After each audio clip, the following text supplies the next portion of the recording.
We're back when the Giants and Dodgers played in New York.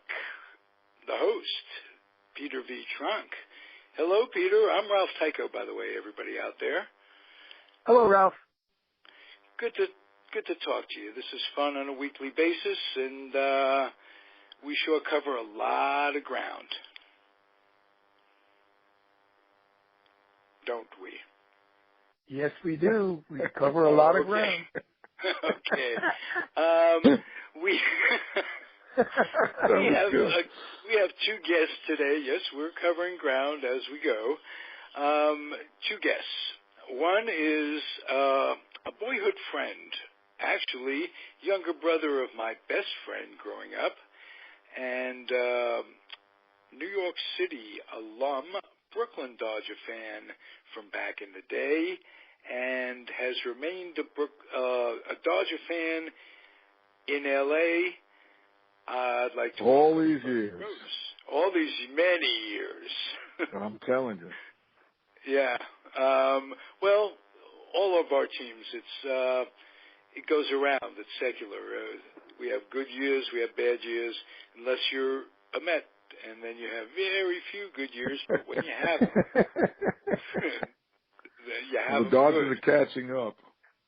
Yes, the gods are catching up.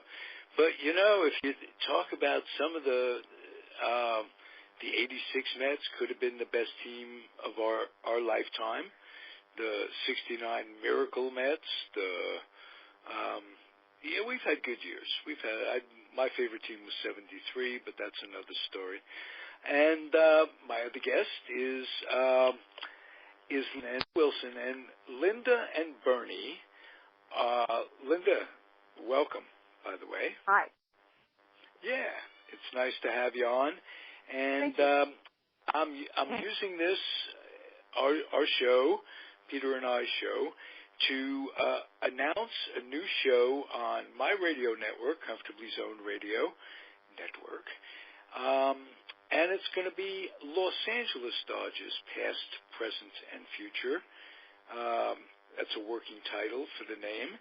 And Peter and Linda are going to co-host. They're an excellent dichotomy of folks. One, Linda, a native Southern California-ite, if I'm not mistaken.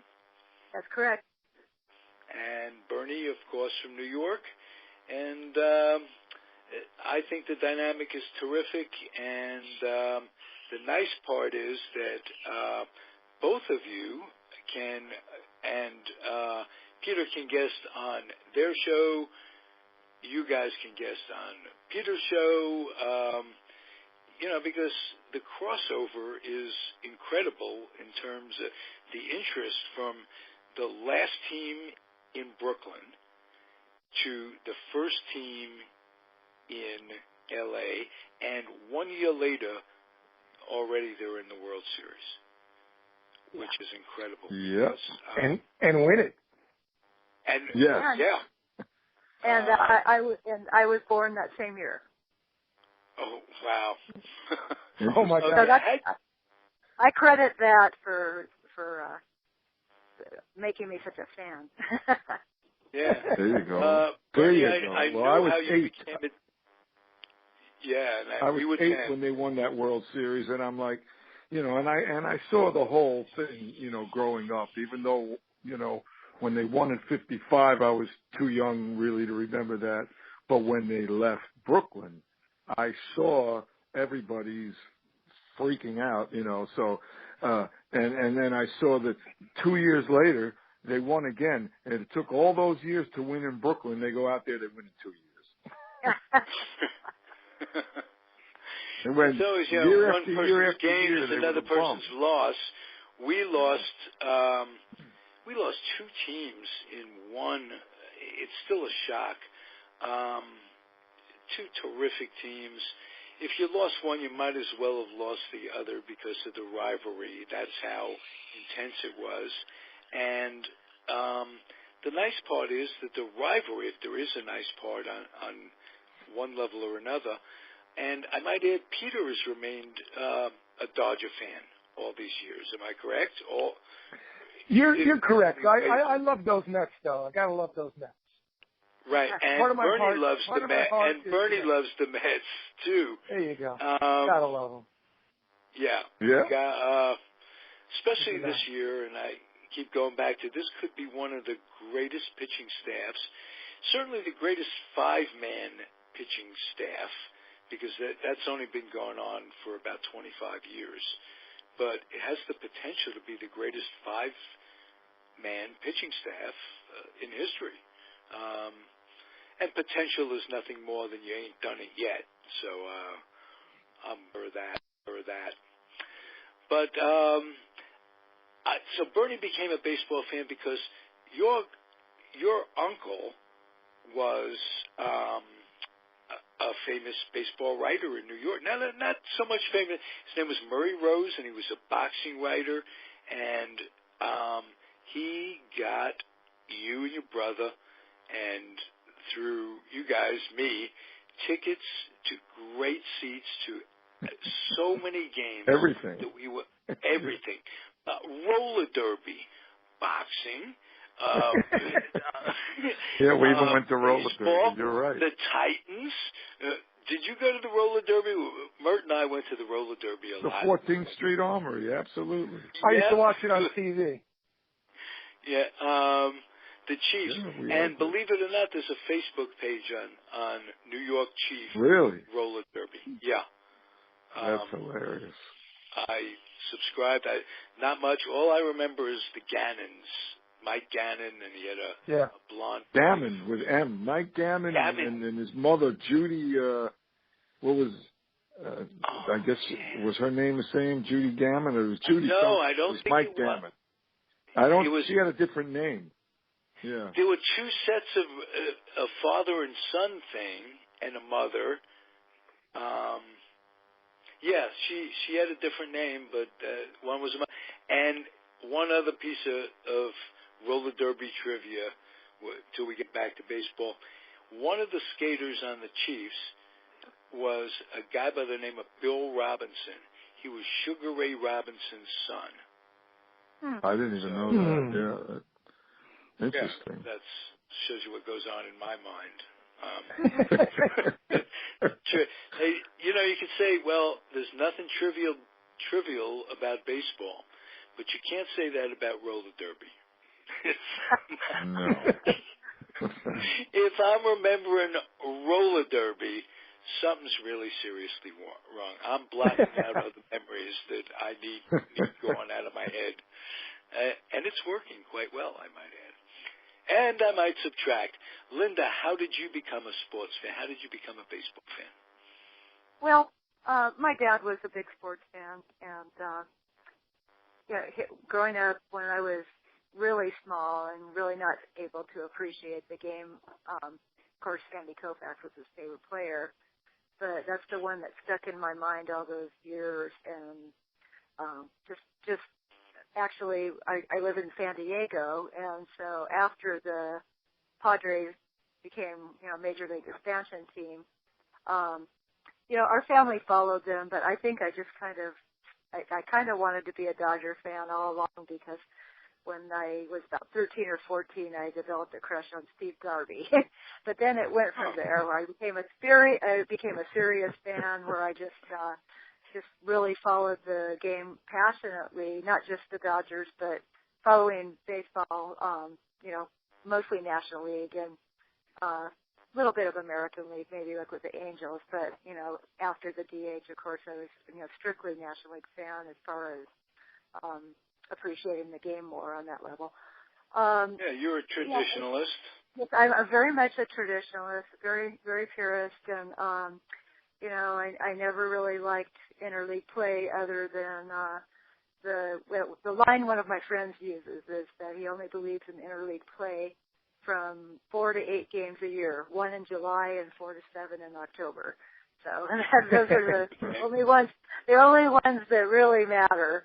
And anyway, I've over the years been more of a baseball fan than anything, although I do like football, basketball, and a little bit of hockey, but I'll follow baseball at just about virtually any level, and follow college baseball and high school baseball and the Little League World Series and everything. So I've just always loved the game itself.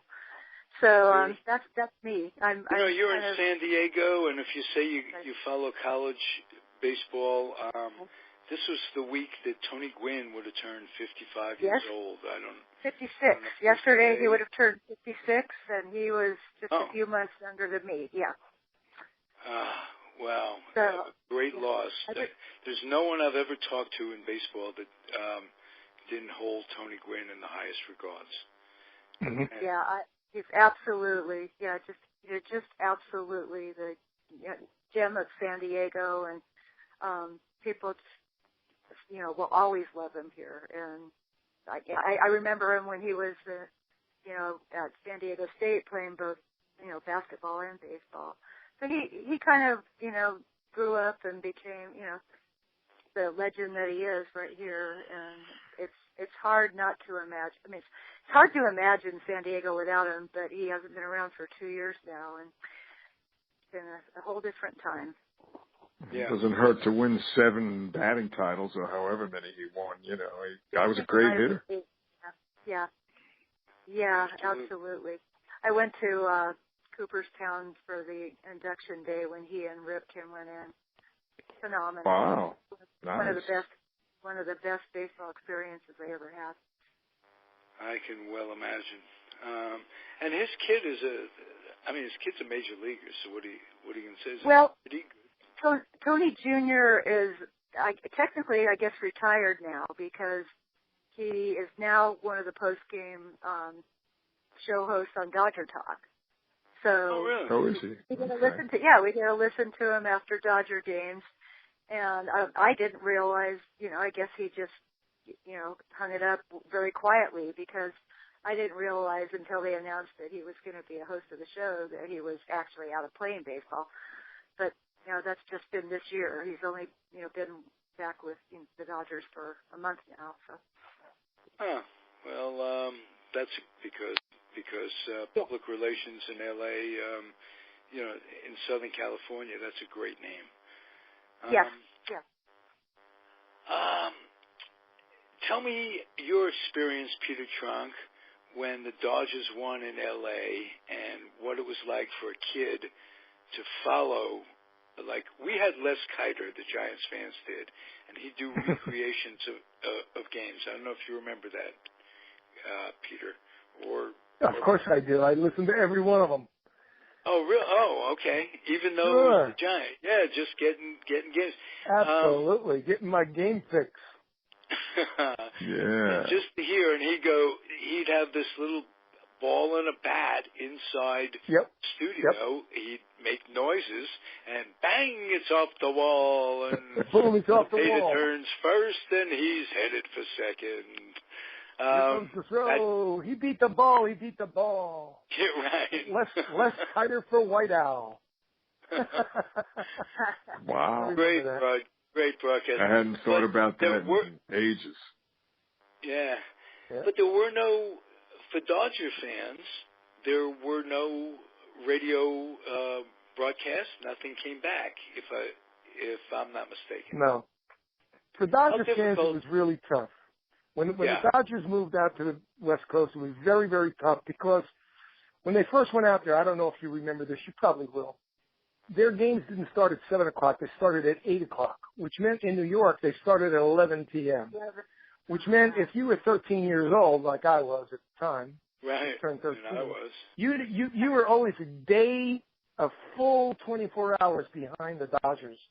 You had no idea. Every time you looked at the standings and the results, you would see something like Milwaukee at Los Angeles, N, which stood, of course, for night. Right, for the scores. The early morning papers. You have to wait for the Post to come out for the box scores. You never know if they won or lost or whatever. But when they you have to listen to the radio Philly, for the scores in the morning. Yeah, when the Dodgers played in Pittsburgh, I could pick up Bob Prince on my transistor radio. And when they played in Philly, I could pick them up. Sometimes in St. Louis, I could pick them up late at night if it was a clear night. KMOX. I could hear, KMOX. I could hear some of it. But when they won in '59, I was ecstatic because the guys that won it for them in '59, I know you're going to say all about Larry Sherry and all that stuff, but to me, it was Gil Hodges and Duke Snider. Snider hit his 11th and final World Series home run in Chicago. And the thing that made it really great was, I don't know if you remember, but the first game, the Dodgers were shut out like 11-0. Bob Shaw shut them out in the first game. He drove to the game on his motorcycle, shut them out. Kluszewski played first base for the White Sox. It was weird. It was very, very weird. And besides Wally Moon and names like that, most of the names were Brooklyn guys that played for the Dodgers in that World Series. And that, you know, that was great for me. That was just tremendous. I loved it. And 4 short years later, they swept the Yankees in 4 games in '63. Padres, Drysdale, and Koufax were the pitchers in that World Series. They all pitched for Brooklyn. And so, you know, the first few years out there, they won more World Series than they did in 44 years or 50 years or whatever in Brooklyn. It was very strange. So from that standpoint, you got to love being a Dodger fan from there. But from the standpoint of bittersweet sorrow, Roy Kent, here they were moving out. 57, I remember it like it was yesterday. Gets in a horrible automobile accident, becomes paralyzed. And the one nice thing, Peter and I have been doing the show long enough, 12 weeks. We have gotten opinions of Walter O'Malley from people who were there, people who know, from fans who felt wrath of their leaving, from insiders, from Brian Parrott. We really have an insight to what this guy was. He was one of the most incredible assholes that ever lived. He was a really horrible person. But he redeemed himself to a lot of people and kind of put an asterisk towards that horrible person. When he had Campy night first night in the Coliseum, like 70,000 people. And 93,000. 93,000. How many? 93,000. 93,000. Whoa. Yes. And I don't know whose idea it was. I have to go. O'Malley approved it, so I'll give him the credit. But they turned out the lights, and everybody lit a match. It was before the days of big lighters. I don't know how people got high. That actually happened in 1960, Ralph. 2 years after. Oh, did it really? May 1960. May 7th. I thought that was. Okay, May and I'm 7th, mistaken. I thought that was the first year. But I thought that was the most touching thing I'd ever heard. And every year he brought Campanella out. He brought him to, I don't know if it was Vero Beach, Dodger Town. He had him as an instructor.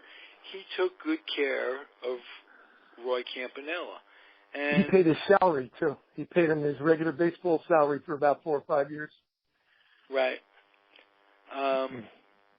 So, you know, you can't, when you judge a person, you have to take it all into consideration. He's not forgiven for taking the Giants. Some say that for taking the Dodgers, he didn't take the Giants. The Giants were going to go. The Giants were on the way to Minneapolis. He put the kibosh on it because he owned the St. Paul franchise, so he was able to renege the deal the way I've heard it, and because he knew that to make it work on the West Coast, you had to have a rivalry, and you had to have 2 stops for a team to make on the West Coast to make it profitable. If you're going to fly a team out 3,000 miles more or 1,500 miles more than St. Louis, you got to do it to see see 2 teams on the trip, and he was right about that. And gold seemed to have fallen in his path in L.A. Given that stadium and given what the land that he got. The deal was incredible. Now, Peter thinks that whole move and that whole deal was in the works long before 1957. What are your thoughts on that, Peter? Well, my thoughts on that, I can't back anything up really, Ralph. I mean, like when they left, I was 12 or 13 years old, 12 going on 13.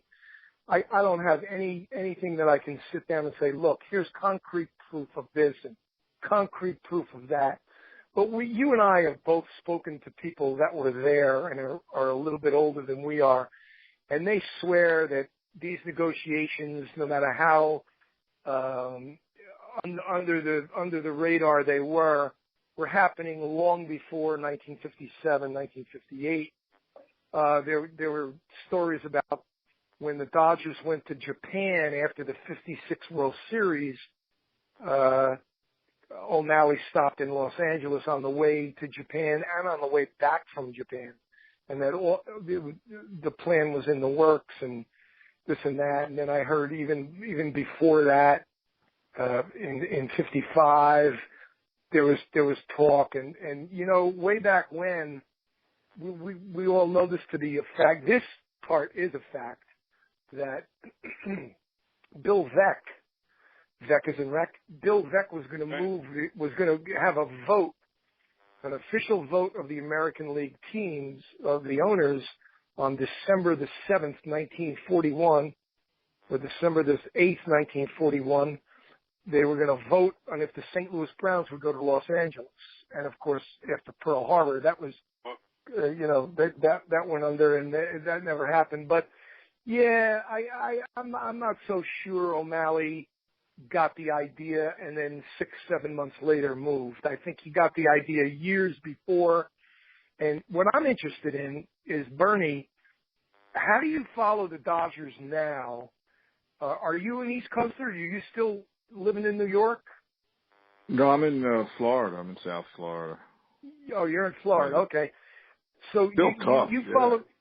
Do you have like the MLB TV package or something? How do you follow your Dodgers? On my phone, on the MLB network. You know, then later in the season, I might buy the package. You know, maybe when I'm fully retired, you know, I'll buy the package early in the season. I usually wait through the middle of the season. And then well, this sometimes, would be a great year because this is Vince Scully's final year. Yeah, no doubt about that. This would be a great year to get the package, just to hear Vince. Go ahead. Yeah, you are correct about that. What a privilege to listen to him. I was talking but to I have Sirius Radio Linda earlier about that, him so and how I listen on Sirius Radio, but you only get the home team feed. So when you're in LA, I can listen on Sirius. So right. And you want to hear Vin one last year without question. Mm-hmm. Mm-hmm. You only get him for 3 innings on radio, though, right? Oh, is that? Yeah, is that He doesn't do the whole game. He only That's calls true. 3 innings. Yeah, but on TV broadcast, he does call all 9 innings. Alone. Right. Alone. Yeah, I'm gonna have to break down and get it. That's a good point, Peter. Absolutely, Bernie. Absolutely, Bernie. You got to do it. And if I were you, I'd tape some of those games for your dotage. You can listen to them. Yeah. You know, I'll tell you, YouTube after they moved out in the early 60s, has a way of preserving things that it's incredible. We were talking earlier how Vinny's call of Koufax's perfect game, where he struck out the last 6 guys in a row to end the perfect game. It's just an incredible call. I don't know which is better, the feat by Koufax or the call by Vinny. They're both just complement each other so perfectly that it was unreal. So you can go to YouTube and just get that. They'll be preserving a lot of what he's doing in his final year. And Yeah, it's you have a great tradition. How about Magic? You guys tell me. What are you glad to have him as an owner? Like, we're not particularly happy to have Will Pond as an owner of the Mets, and I say that without I mean, there's a little bit of understatement there. But are you happy to have Magic, and do you think that he's on the right track? Well, I'll say that ever since he's gotten Friedman, and there's been such a division of opinion among the fans. At least that's what I'm getting. And I still have kind of mixed emotions on it myself. I think Magic is more just the figurehead. He's kind of like the face to the face to just put out there, but the guys working behind the scenes. So the question Caston is the baseball guy, and I thought he would continue to improve the team, but I'm not so sure that that's what's happening. Well, the way that I see it is that Friedman is he has his own style, of course. We all know that. And he's used to being in Tampa Bay where he had no money at all to work with, and he was very successful. And all of a sudden he's got all this money, and he didn't sign Greinke. That's not looking so bad right now, but he didn't spend a whole lot of money. And it seems to me as if the Dodgers are the deepest team. Seriously, I'm not trying to blow smoke here. The Dodgers are probably the deepest team, except for their pitching staff. They're the deepest team in the history of baseball. They got guys down in AAA that are you familiar with the term 4A? They're 4A players. Okay, they're all over the place. They got like 6 third basemen, 6 shortstops, 6 second basemen, 6 first, 6 catchers, 6 center fielders. They're so deep, but they don't have Giancarlo Stanton. They don't have Bryce Harper. They don't have what the fans in L.A. thought that they were going to have once this conglomerate took over. They had billions and billions of dollars to spend, and Dodger fans were giddy, and they thought, we're going to own everybody. We're going to be the new Steinbrenner Yankees. We're going to have 8 All-Stars and a great pitching staff, and we're going to win 100 games a year for a decade and all that stuff. Didn't pan out that way because that's not the way Friedman works. Friedman doesn't work that way. He's a sabermetric guy. Well, it seems like this year they decided to cut back. So they signed the same 2 second basemen. Now, Kendrick, I don't know why he's not hitting this year. And Utley isn't actually doing badly. But when you have Murphy, Zobrist, and Walker out there, and they had no second baseman, and they're supposed to have all this money. Yeah. Why didn't they sign one of these guys? And they're all doing great. Well, Kendrick's a good ball player. Kendrick's going to come around. Yes. Kendrick. So what is their present payroll? You know what? I wouldn't be able to quote it off the top of my head. Okay. Is it $300 million? I think it's a little down from last year, but not much. And last year it was? It was about that. I think it was 300, wasn't it? Or it was very close. Because when I was on the Dodgers on the game of the week here in New York, sometimes they're on the game of the week or the game of the whatever. They always refer to them as the $300 million Dodgers, and I wasn't so sure that their payroll was $300 million. Oh, I'm sorry, $300 million. Did I say 300,000? I meant 300 million. No, they always refer to them as the $300 million Dodgers, and I'm saying to myself, I think it's down. I think it's like 225, 230. I don't know. I can't pull it off the top of my head either. In fact, I'm talking into my computer, so I can't just say goodnight, folks, and go look it up and then come back. So I don't know what it is, but they sure have a lot of money at their disposal. And this guy Friedman, that's not his style. He doesn't work that way. He just doesn't. I wanted them to sign Cespedes so badly when he was at the trading deadline last year, and then they didn't do it. He took the Mets almost all the way to winning the World Series.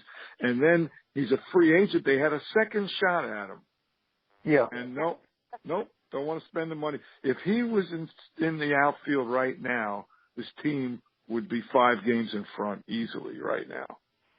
I mean, he's incredible. He's doing what he did in the first 30 games. Absolutely. He's doing what he did in the 30 games they got him last year, almost identical stats. And he's Gold Glover, great arm. I don't see Puig doing what he does. I just don't see it. I see Puig growing up, and Linda responded to a Facebook remark I made the other day. He makes plays. He's got tools. I see him growing up. He's a kid. Come from, I think he's Cuban, if I'm not mistaken. Yeah. You come from a different culture. You got a different way about you. It's I think they're being patient with him. I think you're going to have a guy who's on a par with Trout, and he's a good Well, that's ball what player. they're hoping. Yeah, he looked like that for 2 weeks when he first came up, 2-3 weeks. But since then, he was on fire, right? Yeah. And then something got him. He got a hot dog. He got the hot dog in him for some reason. Yeah, he did. And there were problems there with that whole first season. What were you going to say, Linda? I'd like to get your input on that. Yeah, Linda, let me hear it.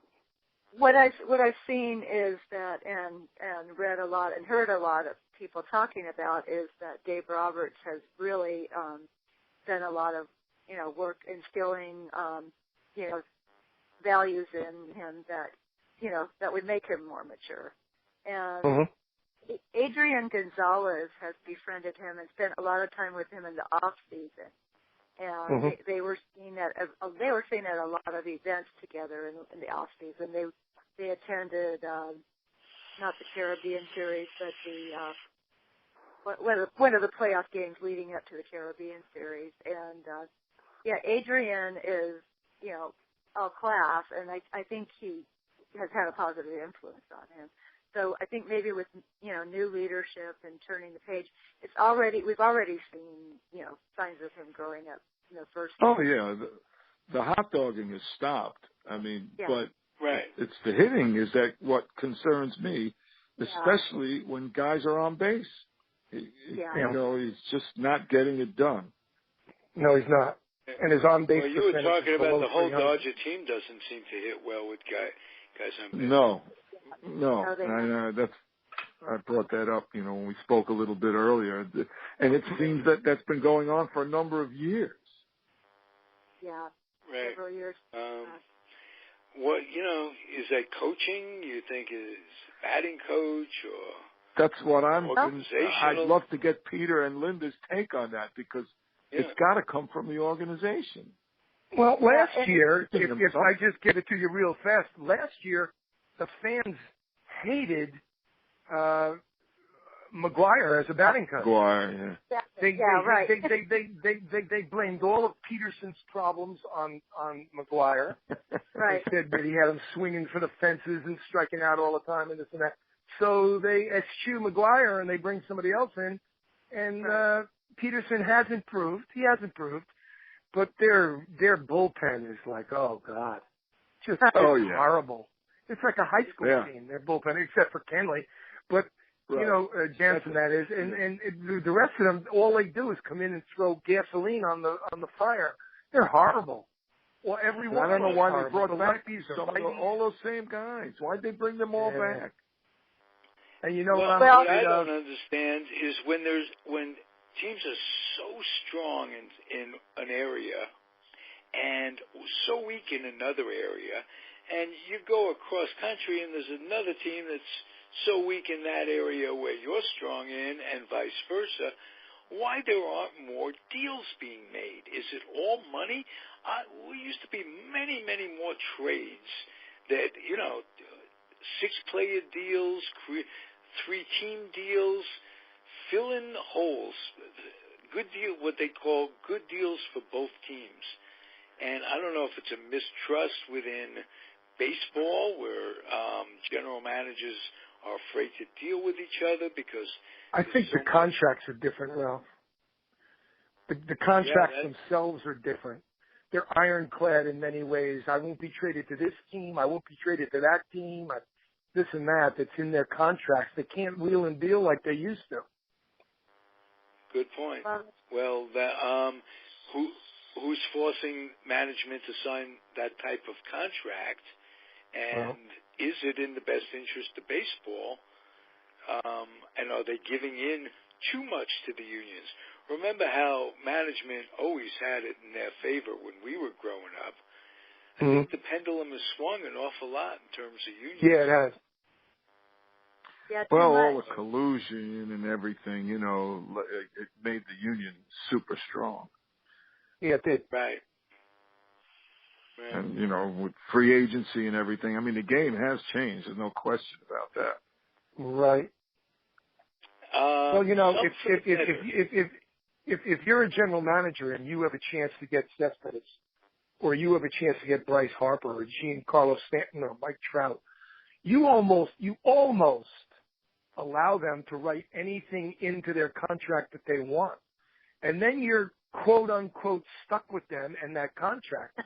You just can't wheel and deal like you could back in the 50s, 60s, and 70s because there's so many opt-outs and opt-ins and this and that. Right. You can't touch this. Right. You can't touch that. That's why you're not seeing these deals.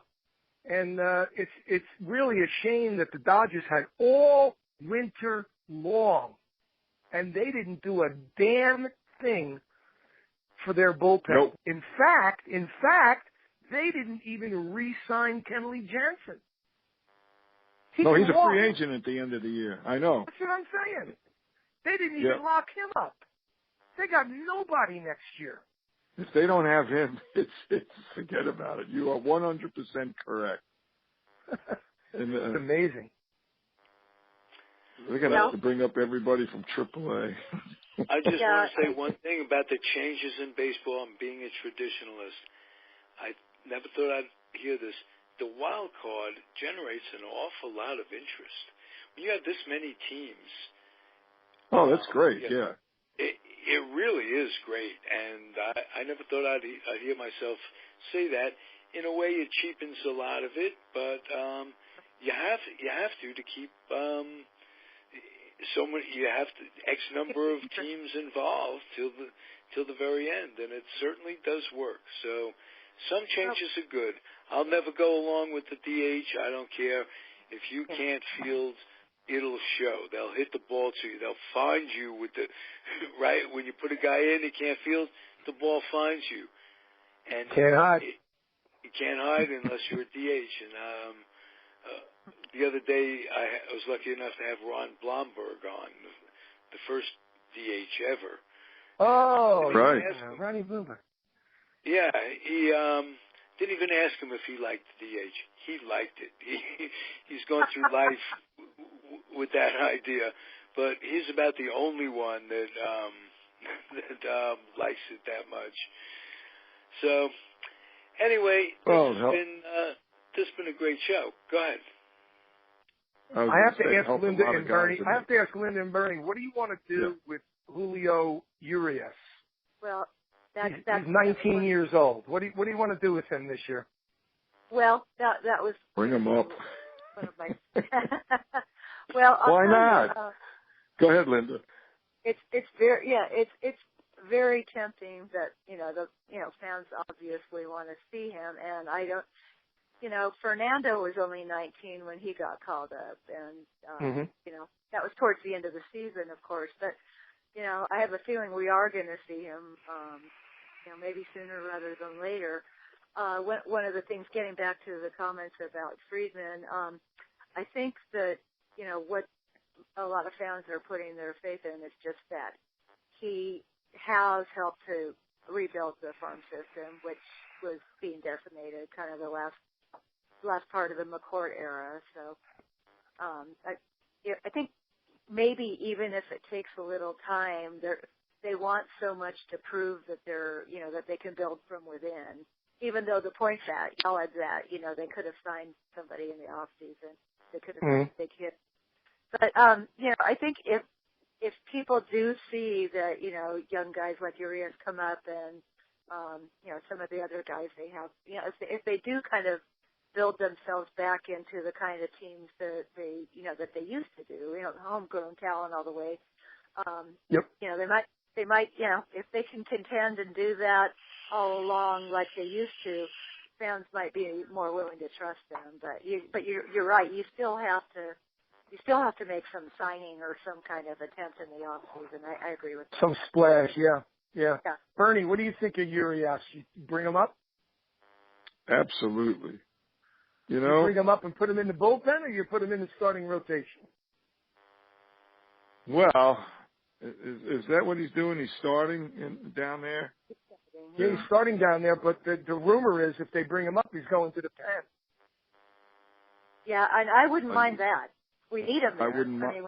I think right now that's where you put him. He could always be a starter next year or the year after, but they need a lot of help in that pen, no question about it.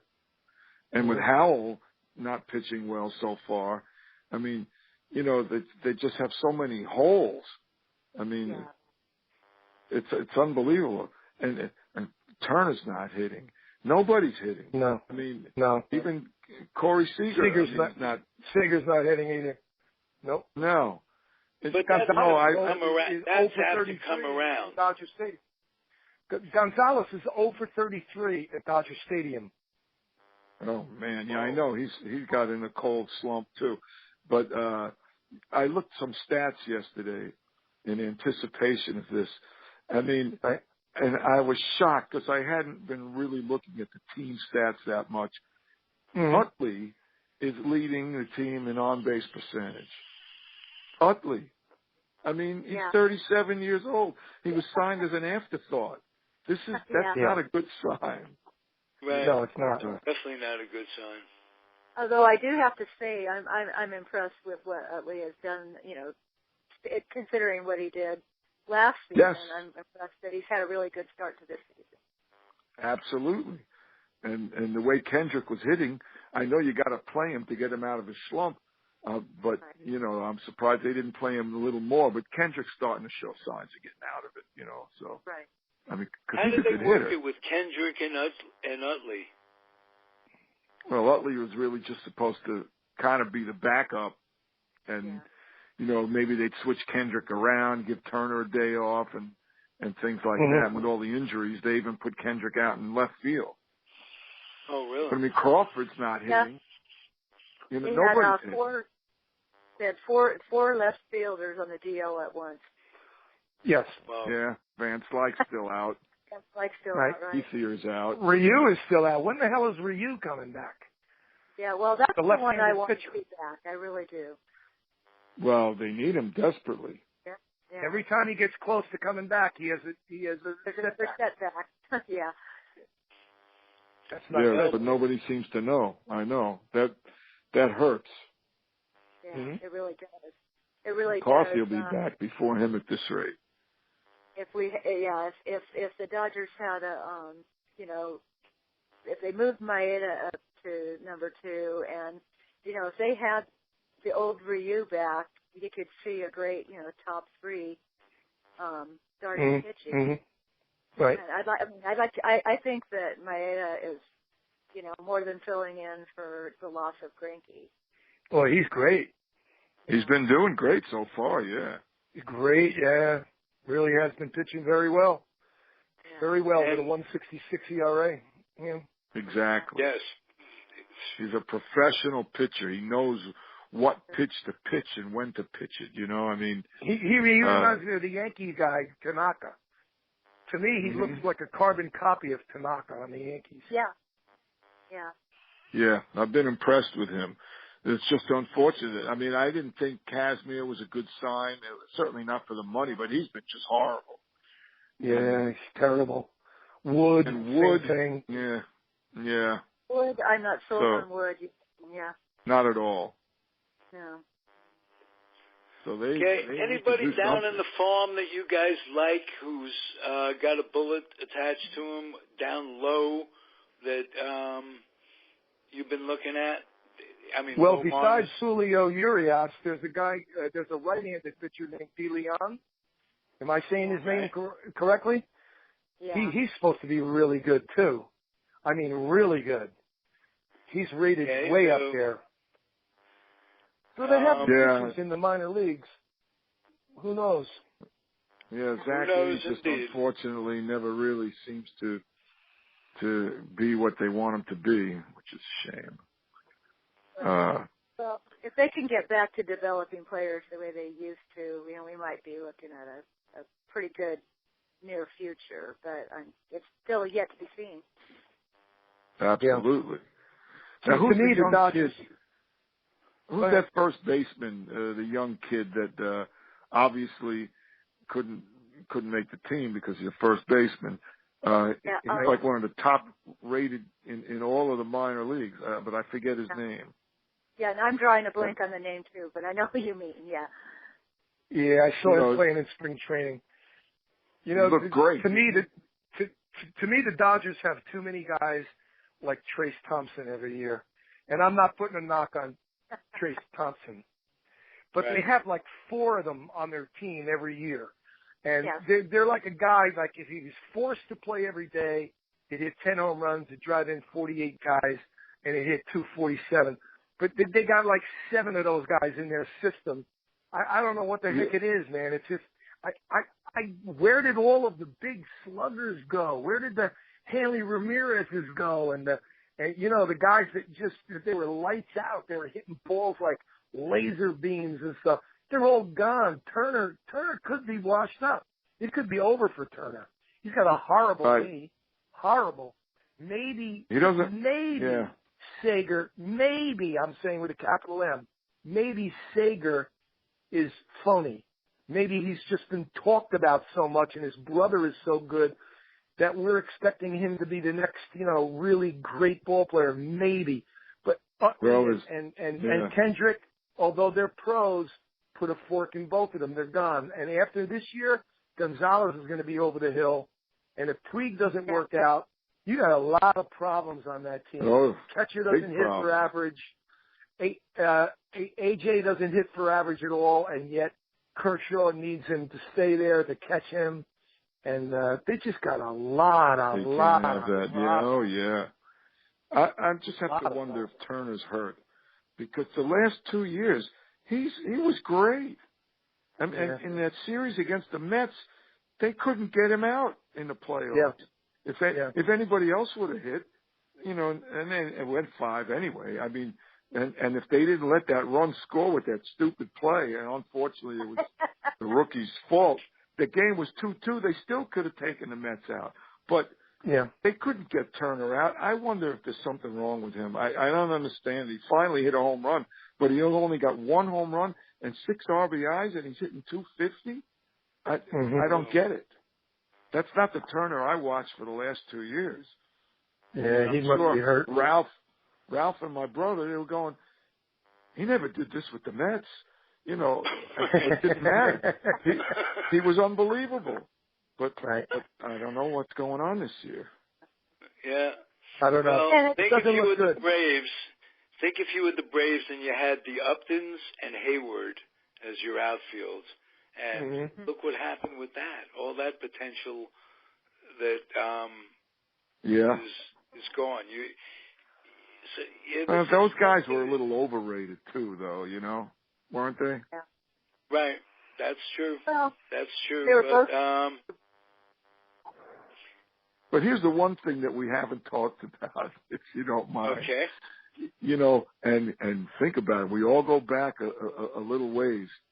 The Dodgers, from the time I was in a Dodgers uniform when I was 3 years old and Mert was 7. And I wish I still had that picture. Maybe Mert has. But the Dodgers were around the World Series or in the World Series or always in the pennant chase every single year. And the biggest stretch I remember was from 66 to 74. Oh, my God, they didn't go to the World Series for 8 years. Well, what's going on here? It's almost 30 years. I'm starting to feel like a Cubs fan. Well, time out. They won their division 3 years in a row. Yeah. It's not like they disappeared. No. Right. Well, that was a bad shot. But because they're still usually competitive. They're always competitive. They're always good. That's one thing you gotta like. They're always and they make the playoffs a lot. They do, where the Cubs didn't make it for years. But no World Series since '88. Yeah, that's for. It's a mind blow. Seems like an awful long time. Yeah. And it's gonna be longer. It's gonna be longer, I'm afraid, because the Cubs look like the 27 Yankees. Yeah, don't they look good? They look good. Yeah, I'm rooting for them to beat Washington, and they did 4 games. But then I'm starting to realize, give them a little confidence. You're going to have to get by. If you're the Mets, you're going to have to get by the Cubs somewhere down the line. Doesn't matter if it's against Washington or against Cubs. And Arrieta, he looks to be more unhittable than Kershaw. I mean, he's just unbelievable. They've won 20 of his starts in a row, dating back to last year. And he's thrown 2 no-hitters, and he's unbelievable. Yeah, he is. is. And he doesn't get as much publicity as you would think. This guy should be, every game should be the game of the week with this guy pitching. And he's tremendous. He's tremendous. Hey, you all Plus, remember the Cubs have a great manager. Great manager. Oh, yeah. The Dodgers should have gotten him. The Dodgers had a chance to get him. He was man? He was free for about 4 days, and the Dodgers didn't make a move. Didn't pick up the phone. As soon as Mattingly left L.A., Madden said, "I'm leaving Tampa Bay," and he waited 4 or 5 days. No one called him. Very surprising. Yeah. Well, I didn't realize that he wanted that job so much. Well, Friedman was from Tampa Bay, and apparently they worked well together. I thought it was a marriage made in heaven. It was a marriage made in heaven.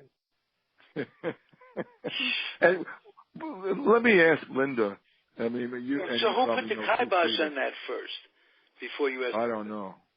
Okay. I don't know who put the kibosh on that. Maybe it was the money again, because Madden makes a lot of money, way more than Roberts. They didn't want to spend the money this year. But how much interfering was the front office doing with Mattingly last year? And was that going to be a factor this year with the new manager? How much? I don't know. You're asking that to Linda? Linda, answer that question. You. I don't know. Because from what I heard, there was a lot of interference from the front office with Mattingly. Oh, there was. Yeah. And they said that they were going to be collaborating, this year with Roberts as far as making out lineups. That's ridiculous. I mean, what are they trying to do out there? You get a manager who can manage, and you don't worry about it. Exactly. You give him. He's on the field. You give him the power. I never heard that put. I mean, I'm sure GMs have interfered, but. Say it as a policy that we're going to. But this is out there with now. them. How's your player going to go? You didn't stick up for me. You let the GM decide to play this guy over me. Maybe there's your answer why Madden is not there. I think so. That's very possible. Absolutely. He's not going to put up with that. He's the manager. Oh, right. Well, that's the first time I ever heard that put as a policy that we're going to corroborate. No question that there were powerful GMs. No question that Billy Beane was over Art Howe's shoulder 24/7. And when Socia was getting all the credit for winning with L.A., Art Howe got no credit whatsoever, and he was portrayed as this fat baboon in the movie about the A's, and it wasn't fair. Art Howe was treated poorly. That was at a level. I agree. Definitely. So we got a new name for the show, Dodgers, the Tale of Two Cities. With 3 hosts. I like it. You like that? Yeah. I like it. Have me that time. Because we're talking, you and I can't do the Giants coverage anyway, and we'll do it this way. We'll take more time. Instead of it being a 30-minute show, like today, it'll be an hour show, and it'll work out good. My producing hat is on, but I have to have your agreement. Yes. Oh, okay. Yeah. 100%. All Yeah. three? Cool. Yeah. That'll really Count work. me in. And we'll pick a time, whatever's good for all three of us. If this is the time that we do it, that would be very cool. Okay. That Great. sounds good with me. Beautiful. Very good. We just gave birth. This has been a wonderful dynamic. This is really nice. I could not let this one go. This is nice. Well, I appreciate the opportunity to talk with all these Dodger fans and aficionados, Ralph. Thank you. This is great. Yeah, it's wonderful. Man, are you kidding? Thank you all three for everything involved. This is we never stepped on each other's toes. It worked beautifully. As I was telling Linda and Bernie, the reason I thought those two were a good dynamic, because there is no man-woman team in sports talk anywhere out there where either the woman is more capable than the man, and the man becomes defensive and becomes condescending towards the woman. And I knew Bernie was not going to be that way, because he has all the confidence that he doesn't have. And I knew Linda was, just from her writing, was what it was.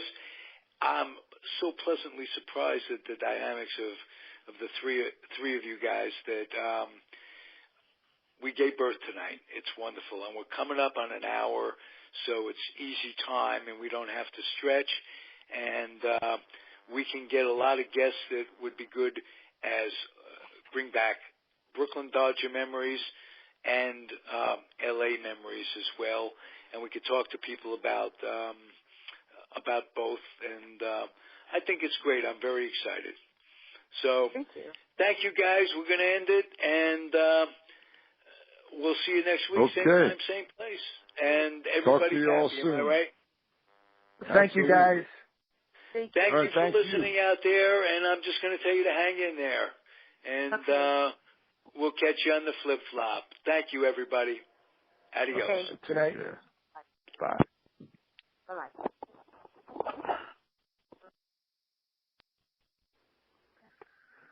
A very pleasant evening to you all, wherever you may be. This is Comfortably Zoned Radio, and you are listening to Dodgers Baseball, a tale of two cities. I am your host tonight, Peter Trunk, and my co-hosts are Linda Wilson and Bernie Rose. Hello, Linda. Hi. Bernie, how are you? Very good. How's everybody? Okay. You have jet lag, Bernie? Not too much. It wasn't too long. I had a long day of traveling, but not so bad. I'm ready to go. I'm very glad that you're with us. Tonight I'd like to start off, this is a tale of two cities, Brooklyn and Los Angeles, and we're talking about our beloved Dodgers. So I'd like to start it off with, I want to talk about Vin Scully, and I know Vin Scully is loved not only in Los Angeles, but Vin Scully is loved around the country and around the world. He's in his 67th year of broadcasting. He's 88 years old. And today I hearkened back to his first game ever. His first game that he ever was on the TV and the radio for the Brooklyn Dodgers was opening day at Shibe Park in Philadelphia, April the 18th to be exact, 1950. Don Newcomb started the game. That was his first game. I happen to have a copy of that game. I have a audio only, it's not a tape of the game itself like a television thing, but I have the radio broadcast of that game, and that was Vin Scully's very first game that he ever announced. And his partners in the booth were, of course, Red Barber and Connie Desmond. Now, before Vin got there, the year before and the year before that, 1948, Red Barber was doing the games with Connie Desmond, and Red Barber suffered from a bleeding ulcer in 1948, and the Dodgers needed someone to take his place And what Branch Rickey did, he traded one of his pitchers to the minor league team, the Atlanta Crackers, for their announcer, Ernie Harwell. It was the first time, probably the only time, but definitely the first time that a player had been traded for an announcer. And Ernie Harwell, I'm sure you both know, and the people out there, if you don't know, Ernie Harwell is also a Hall of Fame broadcaster. Sure. He started out with the Dodgers, moved to the Giants in '50, and then the Detroit Tigers for many, many, many years, starting in 1960. And but anyway, Vin Scully's first game, the Dodgers lost 9-1. Newcomb got rocked in the first inning. They brought in Erskine in the second inning. He got rocked. They brought in. Oh, I don't know. They brought in another guy, but the guy who closed the game for the Dodgers. This is interesting to me because I looked up the whole thing again to refresh my memory. Was a guy named Clem Labine. Yeah. That was Clem Labine's first.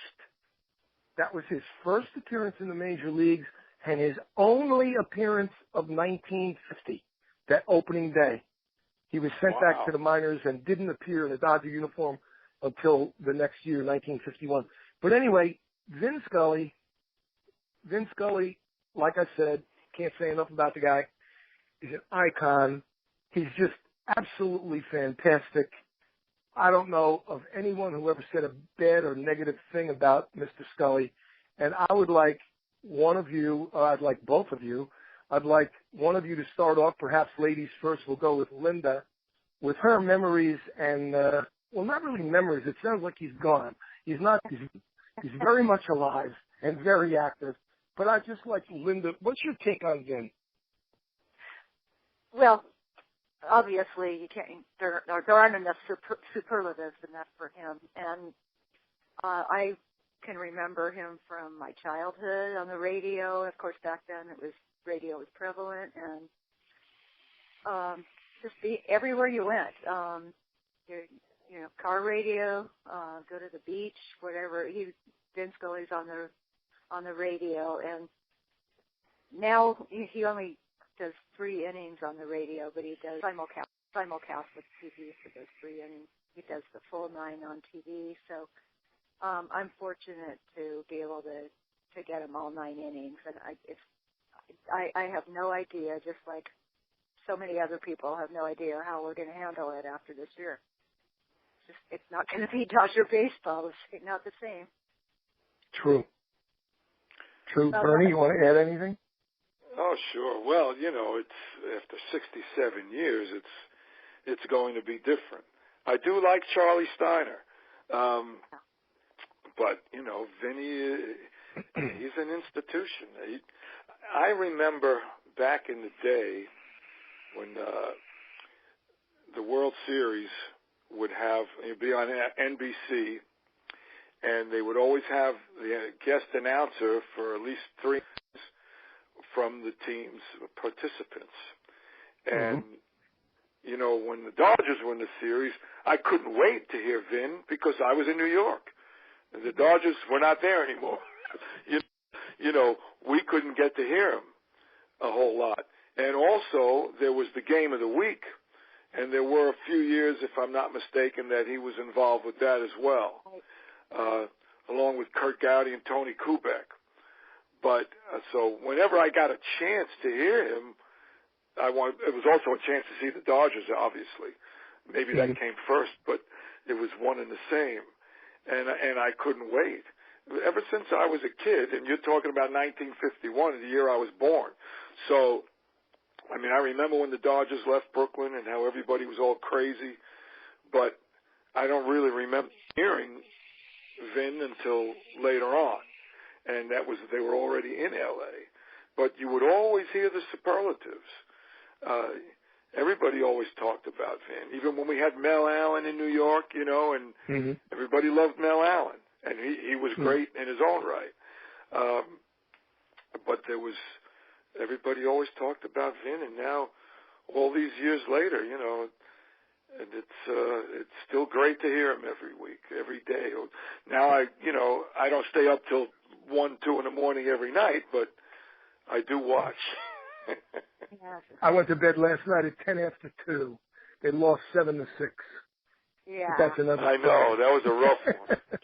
Yes. If I didn't have to get up early, I would have stayed up a little longer. I knew it was 4-2 when I actually went to bed. Mm-hmm. Like I said before, I have the tape. I have a bunch of tapes. I have a whole slew of tapes of Brooklyn Dodger games with Vin Scully announcing the Brooklyn Dodger games, underline Brooklyn. But the first game that he ever did, I have that tape too. And he, the sponsors were Schaefer Beer and Lucky Strike cigarettes. And I distinctly remember, like, when I was young, I remember that Schaefer Beer, they used to say, Schaefer Beer is the one beer to have when you're having more than one. I'm sure I don't know. Linda, you're not from the East Coast, so you probably don't remember that. But Bernie, you have to remember that one. Absolutely. Schaefer is the one beer to have when you're having more than one. In fact, if I had more guts, I'd sing the jingle to you, but I won't. Back in 1950, when Vin was doing the commercial, they didn't have that saying yet. One beer to have when you're having more than one. That came much later. The saying that Vin religiously said inning after inning when he was on was, Schaefer Beer, our hand has never lost its skill. That was their blurb. Our hand has never lost its skill. And when they would come back from they would break every now and then, and the announcer would say, this is WOR Radio AM in New York City, 710 on your dial or whatever, and then they would come back. And Vin would say, blowing smoke rings at you from Shad Park in Philadelphia, Lucky Strike cigarettes, be happy, go lucky. This is before LSNFT. Leave some, right. less Lucky Strike means fine tobacco. His saying back then was, be happy, go lucky. So there you go. Amazing. I mean, if you're ever going to try and imitate Vin Scully, don't say Schaefer Beer is the one beer to have when you're having more than one. Say, our hand has never lost its skill. And the Lucky Strike thing, don't say Lucky Strike means fine tobacco. Say, be happy, go lucky. I thought that was They sound a little familiar to me, but I don't know why. Maybe they stayed around a little longer. Especially the Schaefer one. It rings a bell, but it's many years ago. Yes, very many years ago. I know. I was 11, let's see, what was I? I was born in 46, and they left in the winter of 57. I was 11 when they went. So I was playing Little League and everything. It broke my heart. It really did. It just absolutely broke my heart. And, I got to see them when they came back to New York. I went to see them at the Polo Grounds against the Mets in 62 and 3. And then I went to Shea Stadium to see them, and I also saw them before they left in 56 and 57. My daddy used to take me to Roosevelt Stadium in Jersey City. The Dodgers played 7 games there in 1956 and 8 games there in 1957. They played the Phillies twice. But I saw them win a lot of games over there. The first game I ever went to in Roosevelt Stadium, they were playing the Cubs, and I remember Gil Hodges started in left field. Really? Yeah, which is extremely strange to me. It's still to this day extremely strange. I knew he was a catcher when he first came up, Hodges. And right. I knew they switched him to first base because they got Campanella. But I never knew he played left field. Then I looked it all up, and he played a little bit of third base also. But that was my first game in Roosevelt Stadium. Linda, I guess the only times that you've seen, now I'm putting words in your mouth, which I shouldn't do, but the only times you've probably seen the Dodgers was in L.A., right? Right, because... Did you ever see them in the Coliseum? No, because I was too little. I was born in '59. Okay. They opened Dodger Stadium. Oh no, they moved in '62 into Dodger Stadium. You were just a toddler. Yes. Yeah. Right. When they played in the Coliseum, it was strange, very, very strange to see. Like if you watched This Week in Baseball or one of those shows, and they would show a clip of the Dodgers playing in the Coliseum, or when they were in the World Series in 1959. It was very hard to follow the ball. There was no black, backdrop, or I guess they call it batter's eye. Yeah. There was none of that. All white shirts all over the place. You couldn't even follow the ball. I don't know how the hell those guys did it. It was very strange to see a ball game at the Coliseum. And I know my hero, Duke Snider, went to California with the Dodgers, and he played out there a few years with them. When they were during batting practice one day, he made a $200 bet with Carl Erskine that he could throw a ball out of the Coliseum. Yeah. Now the Coliseum has 79 rows. So he warmed his arm up, and he threw one, and it went to the 60th row, and he lost the bet. He also hurt his arm. I have pictures of him with his arm in a sling, actually. He got fined $250 by Walter Alston for doing that. Yeah, now, let's get right. back to Vince Scully. Let's get back to Vince Scully. Here's a fact that'll blow your hat off. Vince Scully in 1950 is announcing his first game. The Dodger manager is Bert Schotten. Bert Schotten was born in 1884. Amazing, Let that sink isn't in for a second. Okay? Here's a guy still announcing his first game. The Dodger manager was born in 1884. Is that crazy? Yeah. Well, there's not too many 88-year-old broadcasters. That's incredible. Like they like to mention on other broadcasts when they're talking about Vin Scully, they say that he started broadcasting when Harry Truman was president, and that takes you back. I mean, that's way before I was born. Absolutely, 1950. A lot of things, when during the games of 1950 that I have on tape. I have some on CD and some on cassette tape. I play them in the wintertime when I need my Baseball Jones, or sometimes I actually get a kick out of playing them, the cassette ones, on the beach, and people will be staring over at me like, what, Brooklyn Dodgers? What? He's listening on his radio because my cassette player looks exactly like a radio. So it sounds like I'm listening to the Brooklyn Dodgers, people scratching their heads and everything. But here's what a different time it was, 1950, when Vin broke in. The old redhead, Red Barber, when the Dodgers brought in Dan Bankhead from the bullpen, he would describe Dan Bankhead as a tall, lanky Negro right-hander. Imagine that. Amazing. A different time in America, I'll tell you. Yeah. Well, no doubt. And Vin's been through it all. Tell me, Linda, a little bit about the transistor radios out in L.A. during the ball games. Tell me about that. That's one thing I was going to bring up, is he's credited with popularizing the transistor radio at the ball games. And, of course, by the time I was old enough to really follow baseball, that was pretty standard that everybody brought their radio to the ballpark. And I remember that there was one time in the 70s when he told a joke on the air, and it was a real corny joke, and practically the whole stadium booed. It was so funny.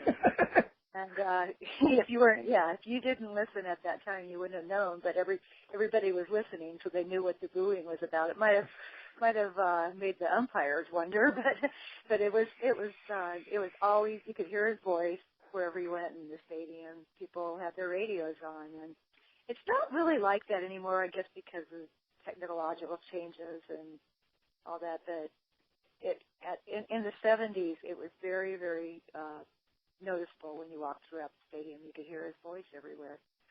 Well, they used to talk about it, on the broadcasts. when it was broadcasted by other networks. Mm-hmm. Okay. Yeah. Right. Yeah. The Vin is he never ceases to amaze me, and I've been listening to him for so long now. This season, he was announcing the. Correct me if I'm wrong. Did the Arizona Diamondbacks have a ball player with the first name Socrates? Yeah, Socrates Yes. Brito. Yeah. Okay. First name is Socrates. When he came up the bat, Vin started in on Socrates. Mm-hmm. And he started in on, he did his whole Shakespeare thing. And right. The grin on my face went from my ear to my other ear, because it's not the first time I heard Vin Scully reference the Bard. He talked about Socrates, and he talked about Hemlock, and that's what did Socrates in, and blah, blah, blah. 8 innings later, the Dodgers are losing 2-1, and Socrates drives in another run with a booming double over Peterson's head in center field, and he just calmly says, Scully does, Socrates gives the Dodgers the Hemlock. That's right. 8 innings later. Yep. Yeah. I mean, come on. There's no other announcer ever that was that great. I mean, that's just too much. It's too much. Well, he still, after all these years, calls the game alone, and that's so rare. I prefer that over hearing all these other broadcasters talk over each other or argue back and forth or try to be comedians. He just handles it, and he handles it so smoothly. That's what's so amazing about it. Well, yesterday we were a bit of messaging between us as the game was going on, and he was giving those stats about the Dodgers hitting at home. I'm sure you recall. And, yes.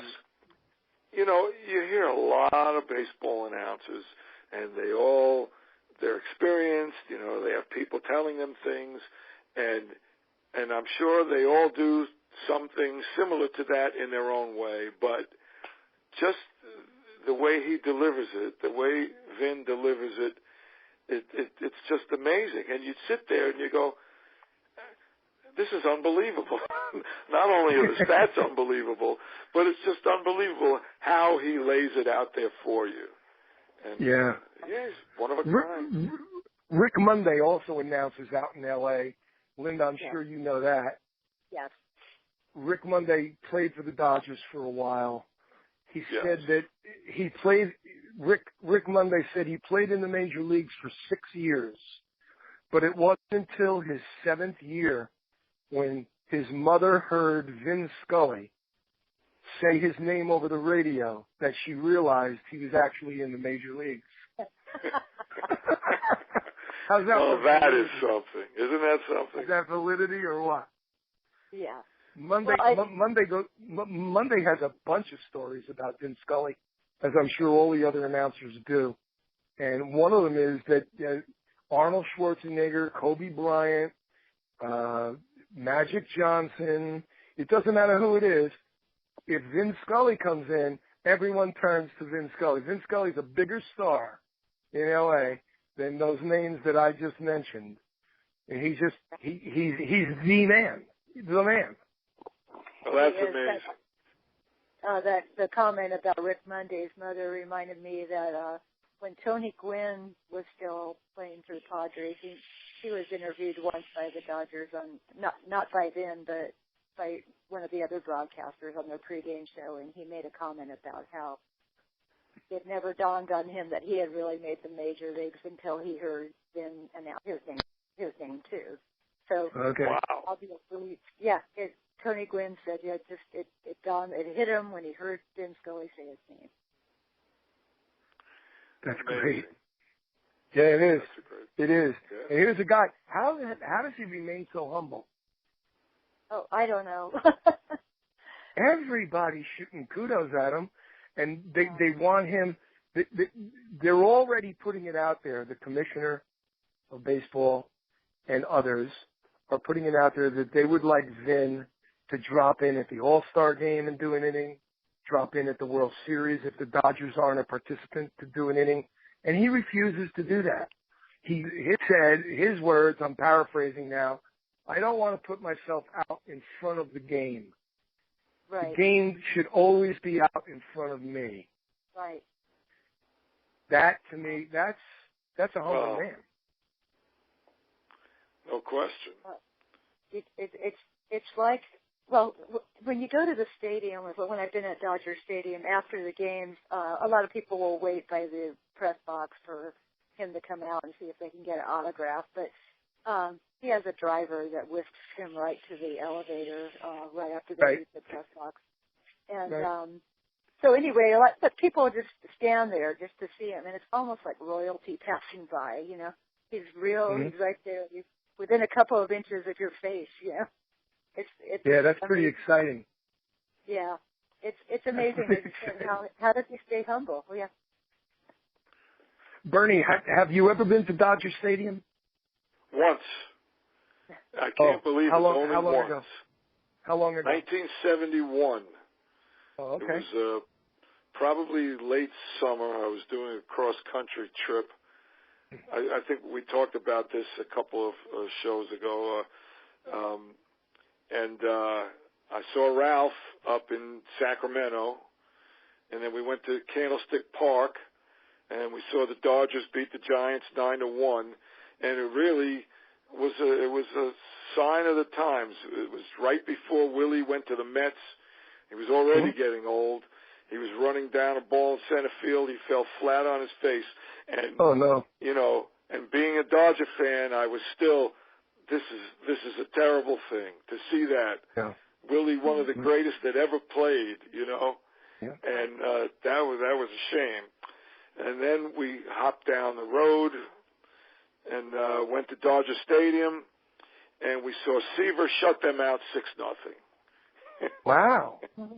Was Seaver a Red by then, or was he a Met? No. This was 71, so it was still 2 years before they lost the series to the A's, and 2 years after they beat the Orioles in '69. So, the Mets still had a pretty good team, but Seaver was the best at that time. Oh boy, was he ever! I'm terrific. Yeah. Linda Absolutely. and I, my wife's name is Linda, also Linda. Linda and I have family that live in Los Angeles, well, Studio City and places like that, around Studio City. And we go out there, and when we go out there, I always, of course, make it my business to get seats for a Dodger game. And 2 years ago, we saw them beat the Giants and clinch the division.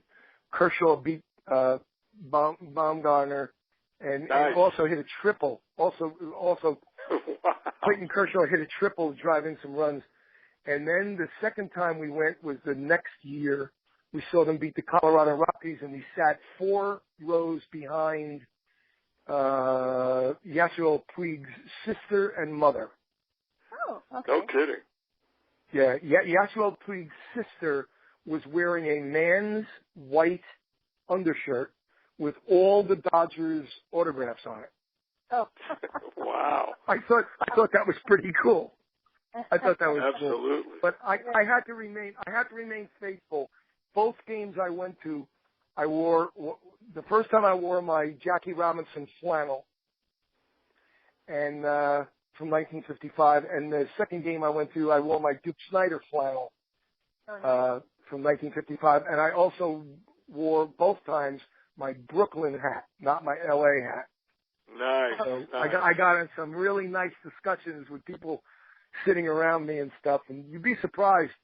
Well, Linda would not be surprised, but I was pleasantly surprised that there were a whole bunch of Brooklyn caps in the stands and people with Brooklyn shirts. And actually, when you strike up a conversation, guy goes, "Yeah, I'm from Brooklyn. I'm from Bensonhurst. You know, blah, blah. I moved out here in 1988, or whatever." And it's just crazy. It's crazy. But what a jewel of a ballpark It's the third oldest ballpark, and it's just a jewel. It's priceless. It's wonderful. It really is. I mean, you park your car where you sit. I don't know if you remember that, but I guess you and Ralph didn't have a car. Maybe you did. I don't know. But when you get a ticket, you park your car in the level that you sit in. So you walk. I know that, and I do remember that. That blew my mind. It's great. It is really great. And then, of course, I walk around. I walk around the stadium between innings and stuff, and I see all these gigantic framed posters and beautiful pictures of Ebbets Field and Pee Wee Reese and Carl Furillo and Roy Campanella and Duke Snider and all that stuff. And it fills my heart. It really does. It's really great. There are many. I'm sure you're both aware of this. And Linda, if you're not, be prepared. There are many, many, many Brooklyn Dodger fans who detest the Los Angeles Dodgers. Root for them to lose every game. Root for them to lose every single game. Root for Kershaw to get his ears pinned back in the playoffs. They dance to this day. They love it. Yeah. To this very day. And one of their bitches is Los Angeles has forgotten about Brooklyn. I said, when was the last time you went out to Dodger Stadium? Oh, I've never been to Dodger Stadium. Well, there you go. You've never been to Dodger Stadium. They have statues, they have pictures, they have all kinds of stuff all over the place about Brooklyn.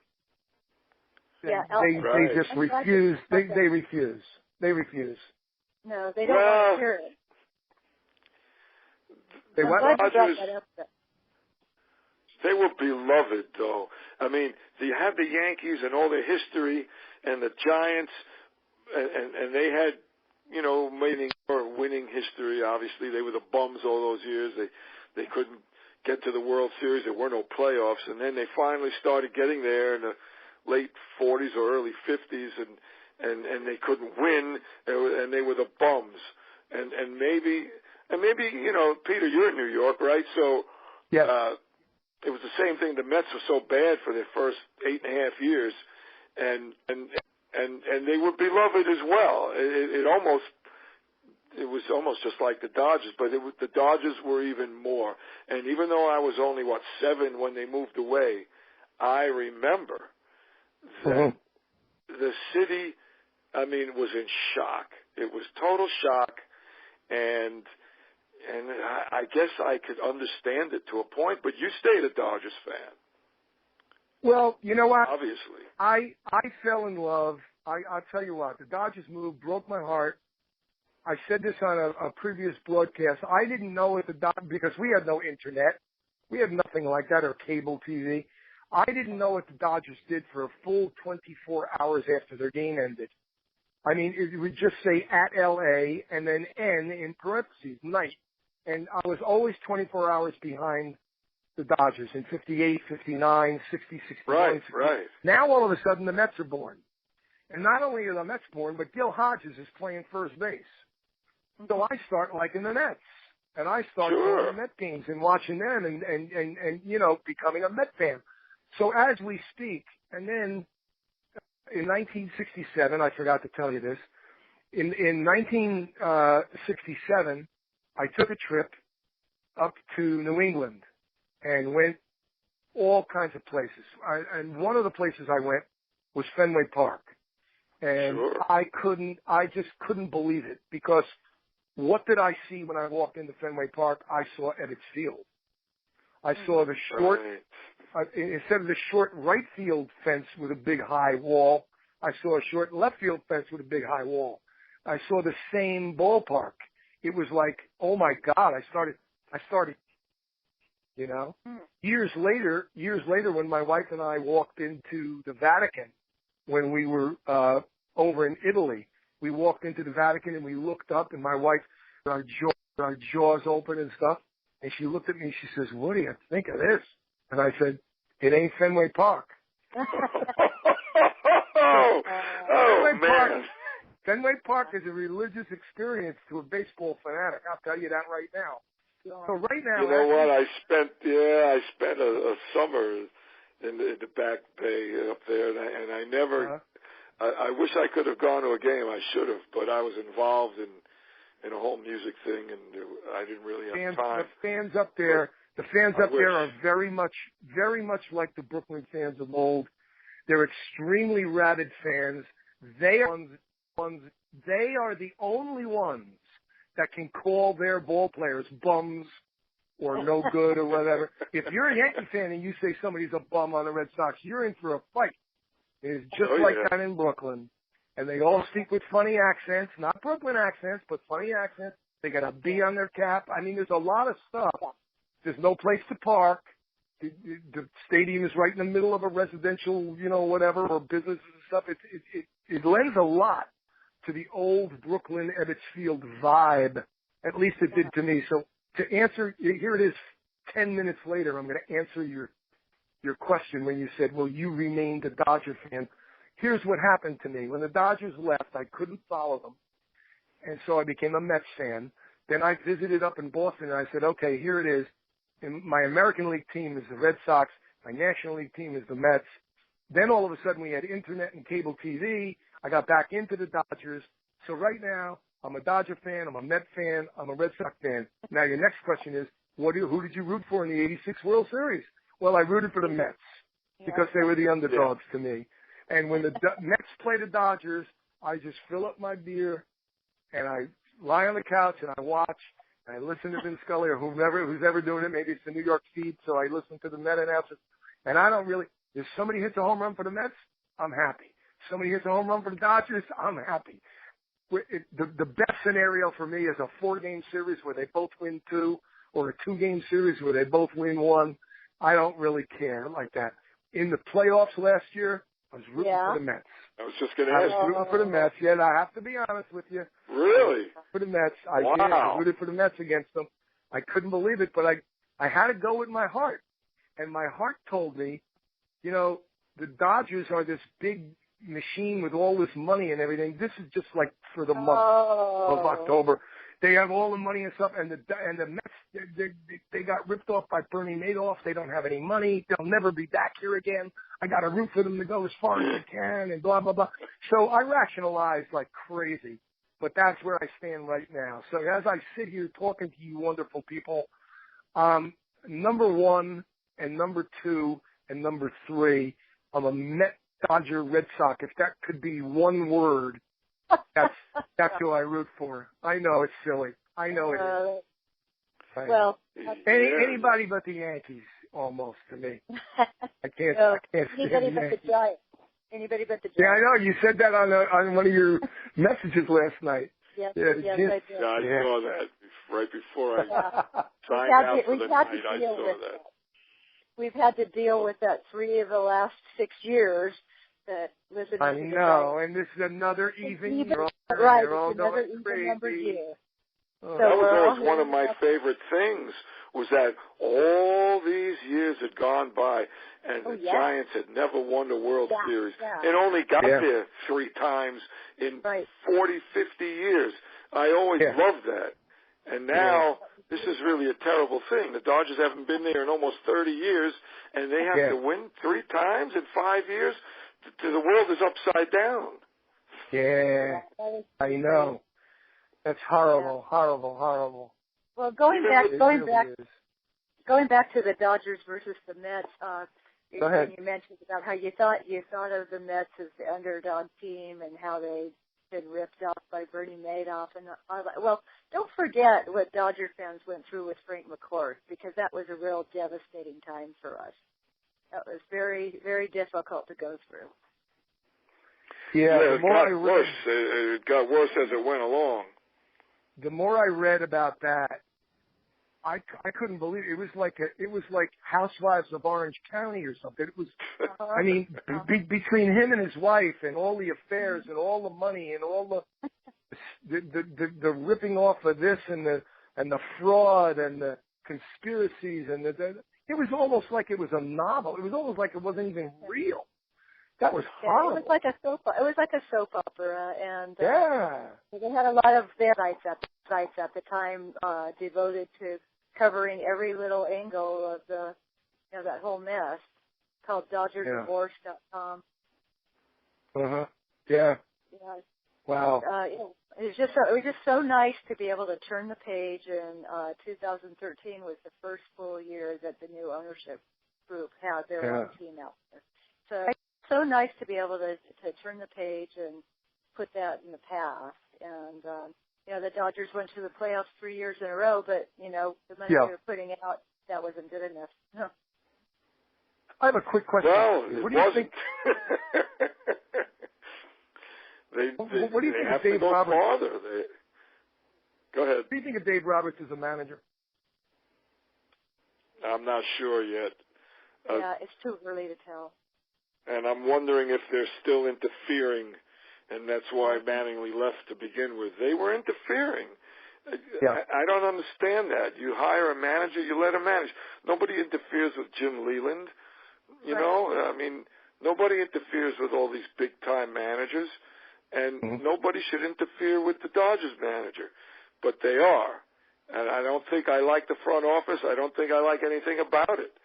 And really? I thought Caston was a great man to get to run things, but now I'm just not sure. I'm really up in the air about the whole thing. Who is the boss out there anyway? There's so many names. Does Caston really run everything? I mean, is he the guy? Well, he hired Friedman and that other guy with the Indian name. I don't know his name. Yeah. He hired them to really run it, but I don't know that I like what they've only been there. What, a year and a half, 2 years? Right. Not even 2. Yeah, this is the second. But all of a sudden they had all this money. Now they don't want to spend it because they spent too much on too many wrong things. I mean, I don't know. I'm not really sure who's running what, and that could be a problem. How do you like our boy?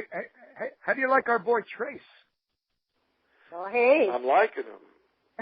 After I made a remark about him, he's hit 3 home runs and he's doing all kinds of stuff. It's crazy. Yeah, and he's in the starting lineup tonight, so that's what people have been clamoring for. Well, he needs to play. And to answer your question about Roberts, there was a quote from him last night that said, he's hot. He's got to get more playing time. And if he wasn't in the lineup tonight, there would have been definitely something wrong in my mind. I mean, and he's switching all these guys in and out. The guy gets 2 hits and a home run. He's not in the lineup the next night. Well, is Puig in tonight's lineup? Is Puig playing tonight? Probably. Linda, is Puig playing? I don't know. I don't have it in front of me. I want to say yes. Because that would put Trace. That would put Trace in left field. Oh yeah, I know he's playing. I know he's playing. Yeah, they said he's starting in left field tonight. Okay. Yeah. Well, that's fine. I mean, with Ethier and Van Slyke out anyway, Crawford's doing nothing. Yeah. Crawford casualty last night. Boy, I'll tell you, people, have been clamoring for Thompson to get some regular starts, and we'll see. And now Guerrero's coming back. What are they going to do with him? No, I have no idea. Culberson's going to go down, I guess. I don't know who else is left to go down. Culberson would be the man. Yeah. He's actually looked good when he's played, but I agree. Guerrero was like Puig. That in the beginning they looked great, and then all of a sudden it's nothing. I'm afraid both of those guys are busts. Yeah. Well, I don't think. So I don't know. I don't think Puig is. I think we've still got a lot to see from Puig. I don't know about Guerrero, but Puig is at least if nothing else, he still makes those jaw-dropping defensive plays. Oh, it's great. Yes, he does. Yeah. And, I mean, I can't tell you. I wouldn't be able to tell you the last time I marveled over a Guerrero defensive play. Well, there you go. Turner looks great at third, but I guess he can't play every day. You know what? Guerrero coming back, and there's rumors of. I know you guys must belong to all those Dodgers blogs and stuff like that. But like the two or three pitchers are coming back. Guerrero's coming back. Van Slyke might be coming back. This guy's coming back. That guy's coming. I don't know where the hell they're going to play these guys. They're almost interchangeable. And now Gonzalez hurt his back. Is he in the lineup tonight? Oh, I don't know. I was listening to the radio earlier when I heard it mentioned that Thompson was playing left field. But yeah, I don't know if Adrian is or not. Probably not. I saw that. Yeah, it's the way it sounded. I don't. Yeah, it didn't look good. Okay, you guys, look, we got to wrap it up. It's time to wrap it up. I thank you both. You've been wonderful. Next time I promise to shut my big mouth and let you talk more. I apologize for that. I loved your Ebbets Field references. I was there once. I was too young to remember it at the time. So, and I go back to that era to some degree. And especially the early years in L.A., they still had a lot of those guys. And then I'm a little older, and I'm more familiar with that. And so I like hearing about it. So talk all you want. Yeah, that's great. I like hearing about it too. I did like that you brought up how Dodger fans in L.A. really do appreciate the Brooklyn history, because that's true. You will go around and you'll see all those T-shirts and caps and sweatshirts with the Brooklyn Dodgers on them, and that's because people understand how important it was. I agree. Another big negative here on the East Coast with older guys like myself that used to be Dodger fans and now they hate the Dodgers with a passion is they always mock that the crowd gets there in the third inning and they leave in the seventh inning. Yeah, I always say that. Now, I watch the games on TV, and the first pitch of the game, of course the Dodgers are in the field because the visitors are up. The first pitch of the game, there's like 4 people in the stands behind home plate. And like by the third inning, Mary Hart comes in with her husband, and then all the movie stars come in. They all come in, and everybody seems to filter in. And now it's all packed jammed, like from the third, fourth, fifth, sixth, and seventh inning. And depending on the score, whether it's 6-1 either way, something like that, it gets empty again. And the camera actually shows all the taillights leaving the parking lot. Yeah. They love to do that. They love to do that. You know why they do that. I've been told by a friend of mine that mentioned something I never even thought of before, was that Dodger Stadium is open-ended like that, where most other stadiums aren't. So you wouldn't, even if you wanted to show that other people were leaving early in other stadiums. You can't, because their parking lots aren't right behind center field. Yeah, right. You can see it. It's right in your face. Yeah. Right. Yeah. You're right. So that's why they do key in on that a lot. And I mean, as far as getting there, I'll tell you. I mean, I've been stuck in traffic for 4 hours. Obviously I come further away than most people do, but there have been times when I've left in plenty of time to get to the game in time, and still don't get there till the second or third inning. So it's almost like a half-day trip for me anymore.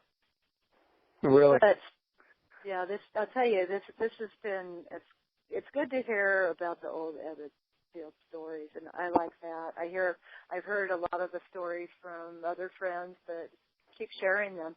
One of my older friends that had moved out here in the late 50s used to, she was very proud because she was a Brooklyn Dodger fan, and she had been born and raised in Brooklyn.